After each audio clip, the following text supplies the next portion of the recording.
کرزي یو ځل بیا د طالبانو څخه د یوه مهم کار غوښتنه وکړه.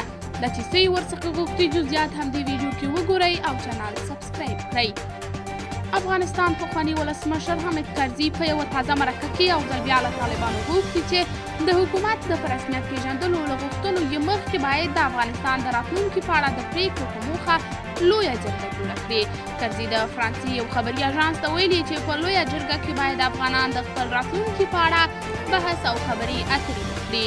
نوموړي بیا یادونه کړې چې د ډاکټر عبدالله د لویې جرګې د بللو په اړه رسما طالبانو ته خپله غوښتنه وړاندې کړې ده. طالبانو په دې اړه څه نه دي ویلي، خو څو ورځې مخکې ویان ذبیح الله مجاهد د لویې جرګې د بللو په اړه د حامد کرزي او ډاکټر عبدالله د غوښتنې په تړاو وویل چې په دې اړه به غور وشي. طالبانو مخکې ویلي وو چې د هېواد د وضعیت په اړه د مشورو په موخه به د علماو یوه لویه غونډه وغواړي. قدرمنو لیدونکو، تاسې د دې موضوع په هکله څه نظر لرئ؟ نظریات مو راسره کمنټ کې شریک، ویډیو لایک او چینل سبسکرایب کړئ.